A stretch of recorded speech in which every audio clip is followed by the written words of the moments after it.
उसमें हम रिफ्रैक्शन के बारे में पढ़ेंगे, रिफ्लेक्शन को रिमूव कर दिया गया है। रिफ्रैक्शन क्या है इसके बारे में हमने क्लास 10 में पढ़ा ही होगा, बेंडिंग ऑफ लाइट। शुरुआत में आप जानते हैं कि जो न्यूटनियन फिजिक्स है या क्लासिकल फिजिक्स, उसमें भी आपको पढ़ाया गया था कि लाइट जो है वो स्ट्रेट लाइन फॉलो करती है, लेकिन स्ट्रेट लाइन का फॉलो करती है जब किसी एक मीडिया में हो, जैसे हवा में अगर फ्लो कर रही है, जो लाइट है हवा में ट्रैवल कर रही है तो वो स्ट्रेट जाएगी। केवल पानी में आप लाइट को देखेंगे तो लाइट स्ट्रेट जाएगी, लेकिन तब क्या होगा जब लाइट हवा से पानी में जाती है तो भी क्या स्ट्रेट ही जाएगी क्या? नहीं, ऐसा नहीं होता है। आप वहां देखते हैं कि जब लाइट हवा से पानी में जा रही होती है तो लाइट अपने स्ट्रेट लाइन पाथ से डेविएट हो जाती है, उसमें क्या हो जाता है, तिरछापन आ जाता है, बेंडिंग आ जाता है, मूड आ जाता है, मुड़ जाती है वो। यानी अगर ये पूरा हवा है तो लाइट यहाँ कैसे जाएगी? ऐसे स्ट्रेट। लेकिन यहाँ एक ऐसा मीडिया है, ये ऐसा एक मीडिया मान लो कि यहाँ इतना दूर तक तो हवा है, इधर क्या है? हवा, ये, और इधर क्या है? पानी।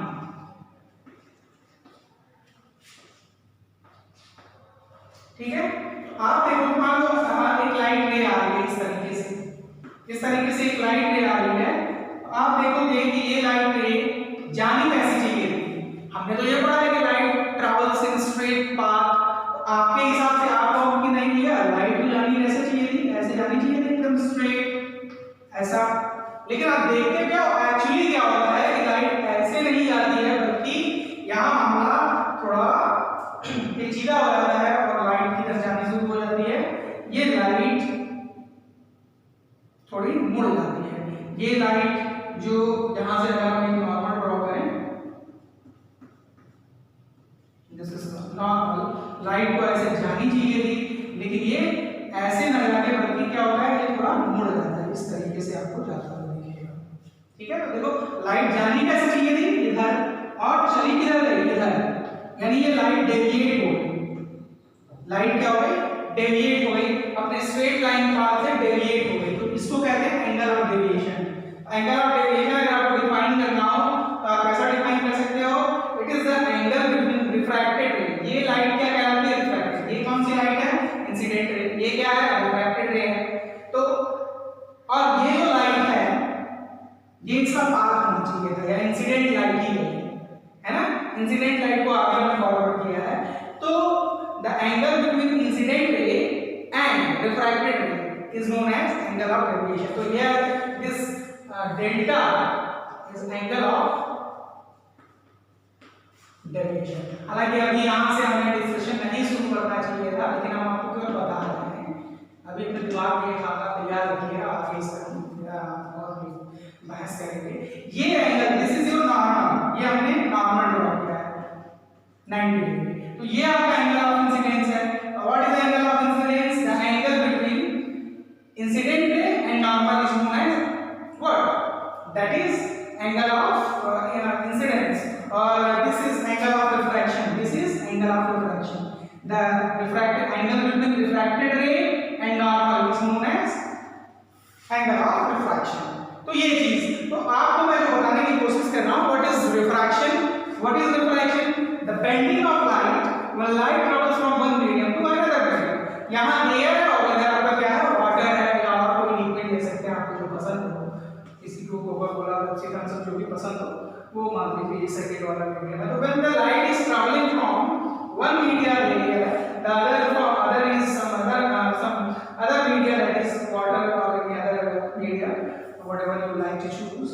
So when it is traveling from here to that medium, you are expecting that light will travel this path, but what actually happens, light is not following this path but it is moving on some other path. और यहाँ देखो ये light क्या हो गया? Bend हो गया, ऐसा मुड़ गया, सीधा जाके मुड़ गया। तो this bending of light, this phenomena of bending of light is known as refraction. तो what is refraction? यही से हम अपना शुरुआत करेंगे रिफ्रैक्शन के बारे में। What is refraction? Bending of light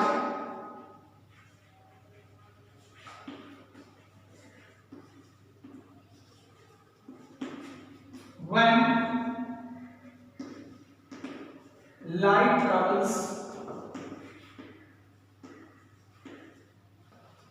from one medium to other. So this phenomena of bending of light, when light is traveling from one medium to another, is known as refraction. ठीक है? Is known as refraction. ये तो definition की बात हो गई है जी, और ये अभी हमने आपको बताया था, इसको और चलिए सीधा करके देख लेते हैं। ये तो हॉरिजॉन्टल बेस था। अब इसके लिए अगर हम एक डायग्राम ड्रॉ करने की कोशिश करते हैं, तो ये मान लो एक इंटरफेस है। इंटरफेस का मतलब होता है a face which is dividing two medias। मतलब इसके इधर मान लो एक मीडियम है जिसका नाम चलो हम एयर रख लेते हैं, और इसके इधर एक मीडियम है जिसका नाम हम वाटर रख लेते हैं। ठीक है? तो when the light is traveling, ये नॉर्मल, अच्छा एक चीज जो मैं आपको बताने जा रहा हूं, कान खोल के सुनिएगा ध्यान से। जब भी नॉर्मल खींचेंगे, डॉटेड लाइन से खींचिएगा, बोल्ड लाइन से किसी का अगर एग्जामिनेशन में मिला तो खुद मारेंगे। तो हम यहाँ पे एक नॉर्मल खींच लेते हैं। नॉर्मल 90 डिग्री प्रोटेक्टर की हेल्प से खींच लिया है जी, ये हो गया नॉर्मल। अब एक लाइट ये आपके एयर से आती है, ये लाइट है, ये हो गया आपका एंगल ऑफ इंसिडेंस। क्योंकि लाइट की डायरेक्शन हम सब बिना डायरेक्शन के लाइट शो मत करिएगा, लाइट ऐसे रहेगी।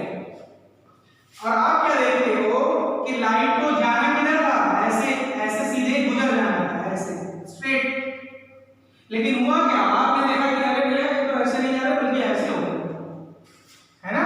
जाना किधर था, इधर जाना था, लेकिन ऐसे हुए। तो ये this angle, angle between normal and this is your incident ray,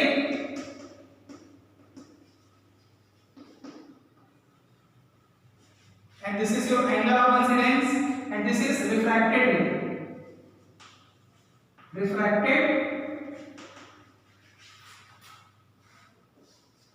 ray, तो this angle, the angle between refracted ray and normal is known as angle of refraction. The angle between incident ray and normal is known as angle of incidence. तो इन चीजों के बारे में कुछ define कराने की जरूरत नहीं होगा, आप फिगर देख के ही समझ सकते हो। This angle I is angle of incidence, और एंगल ऑफ इंसिडेंस क्या होता है, angle between incident ray and the normal. Normal और इंसिडेंट रे के बीच के एंगल को एंगल ऑफ इंसिडेंस बोलेंगे।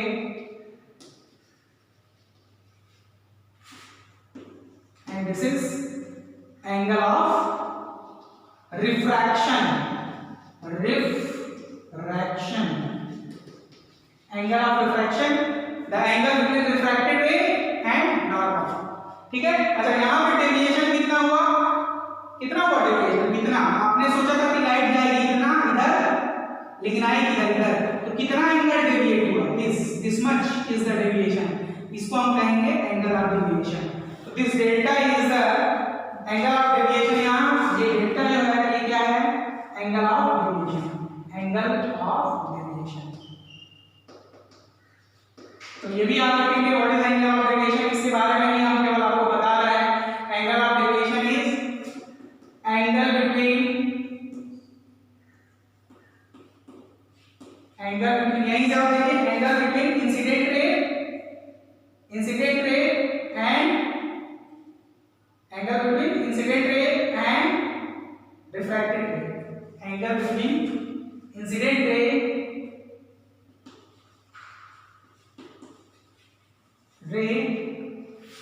एंड रिफ्रैक्टेड रे।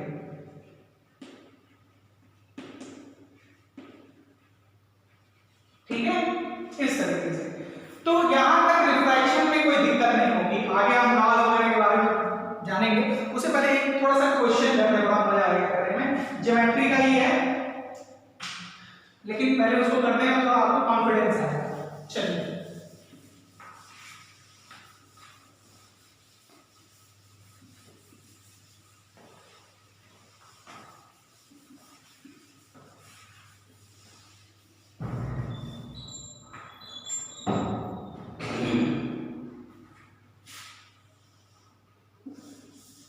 ये एक इंटरफेस है एक्स एक्स डैश, इधर कोई और मीडिया है, मीडियम 2 रख लीजिए, मीडियम 2 और ये मीडियम 1। अभी ये मामला है, ठीक है। ये नॉर्मल हम प्रॉपर करते हैं।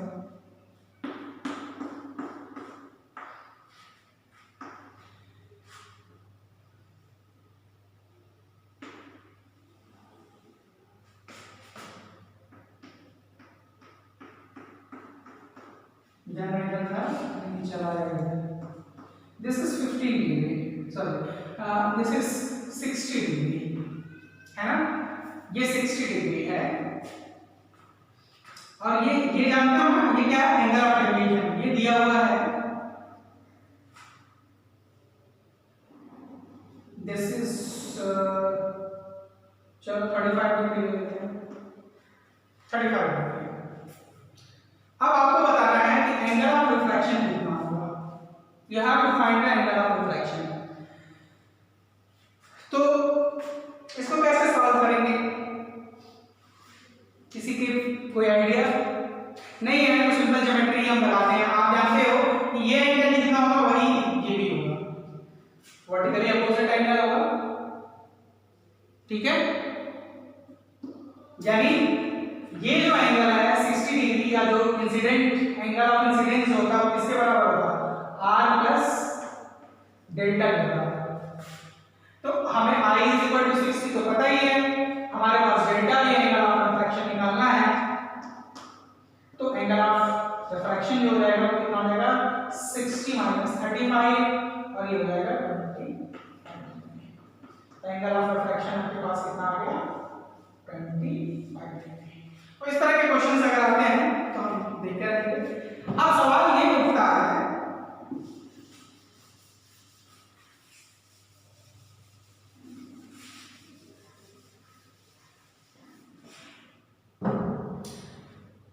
कि क्या हमेशा लाइट जो है वो नॉर्मल की तरफ ही बेंड होगा क्या?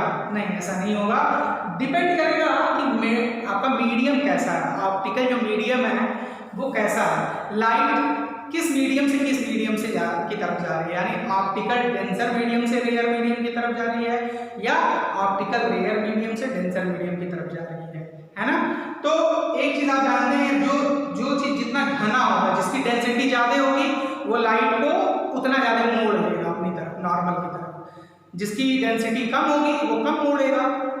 यानी अगर ऑप्टिकल डेंसिटी लाइट जो है एक मीडिया से दूसरे मीडिया तक जा रहा है, तो अगर मीडिया की जिस मीडियम में वो गया उसकी डेंसिटी जिस मीडियम से वो आ रहा है उससे ज्यादा है, तो लाइट क्या होगी, बेंड होगी नॉर्मल की तरफ। और लाइट यदि एक ऐसे मीडियम से आ रहा है जिसकी ऑप्टिकल डेंसिटी, लाइट जिस मीडियम में जा रहा है उसकी ऑप्टिकल डेंसिटी से ज्यादा है, यानी पहला वाला मीडियम का ऑप्टिकल डेंसिटी ज्यादा है और लाइट जहां गया उसकी कम है, तो आपकी लाइट वेव जो है वो नॉर्मल से दूर चली जाएगी। इसको ऐसे समझिए, case 1।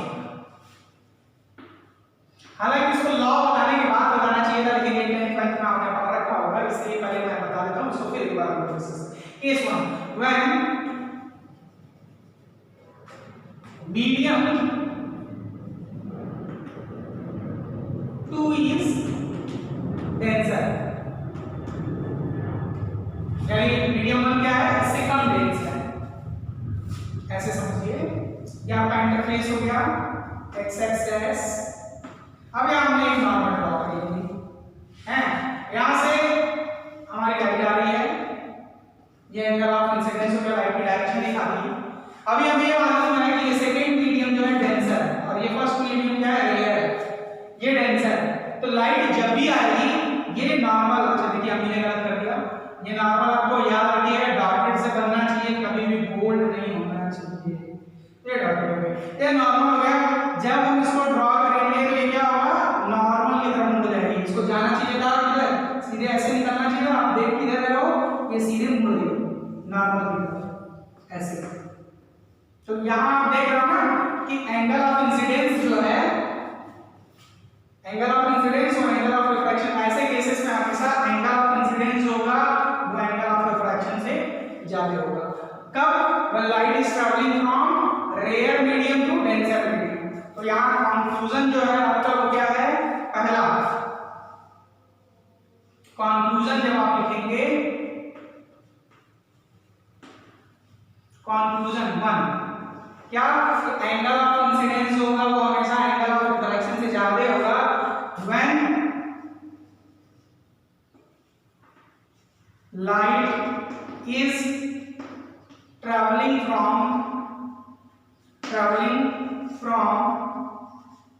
rare medium to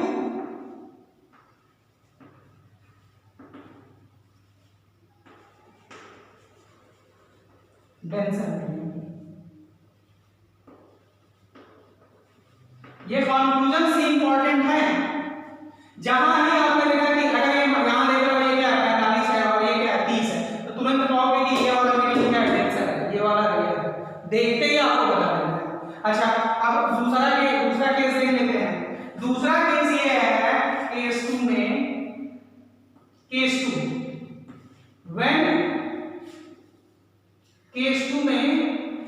when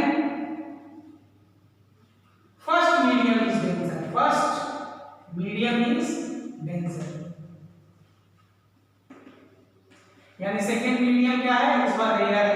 तब देखिए क्या होगा, मामला वही रखते हैं। चलिए आपका इंटरफेस हो गया एक्स एक्सेस, या आपका वो पुराना वाला नॉर्मल हो गया, निचली आपने नॉर्मल, तो ये आपका एंगल ऑफ इंसिडेंस हो गया है जी, एंगल ऑफ इंसिडेंस हो गया।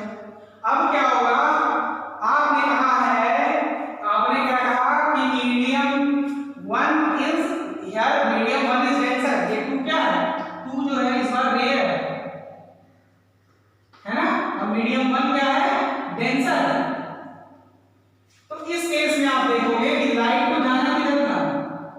ऐसे जाता है, इस तरीके से सीधे, लेकिन लाइट क्या होगा? आप देखोगे इस तरीके से दूर भाग जाएगा। लाइट क्या होगा? ये रिफ्रैक्टेड रे क्या होगा? दूर भाग जाएगा। और ये जो आपका एंगल ऑफ रिफ्रैक्शन आया, यहाँ डेविएशन कितना? डेविएशन तो वही हमेशा होगा, रिफ्रैक्टेड रे और इंसिडेंट रे के बीच का एंगल है ये इतना। लेकिन अभी हम क्वेश्चन हम नहीं है, हम ये बता रहे हैं कि आपका जो एंगल ऑफ रिफ्रैक्शन है ये हो जाएगा। ये क्या होगा? द लाइट रे is moving away from the normal. तो अगर I is greater than, इस केस में कंक्लूजन जो आप लिखेंगे, कंक्लूजन जो है आपका वो क्या है? इस केस में आप देखो, इसमें R जो होगा वो क्या होगा? Greater than I। Angle of refraction जैसे ही आप देखेंगे, अगर ये 30 और ये 50 है तो तुरंत समझ जाइए कि दूसरा मीडियम क्या है? रेयर है। लाइट कहां से आ रही है? डेंसर से, रेयर। तो कंक्लूजन क्या निकालेंगे आप कि the light when light travels from R is greater than I, when light travels from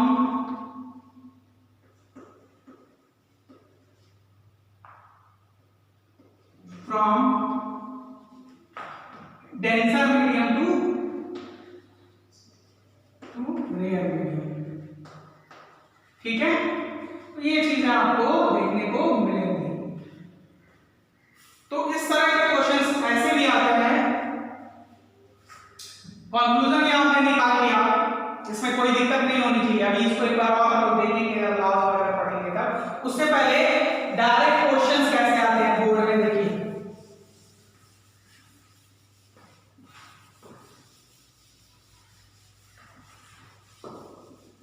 question कैसे आएगा?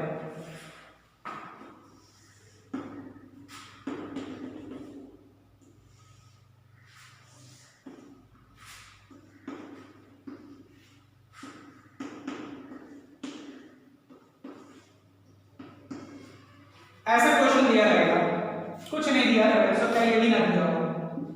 आपसे पूछेगा कि बताइए मीडियम 1 डेंसर है कि मीडियम 2 डेंसर है।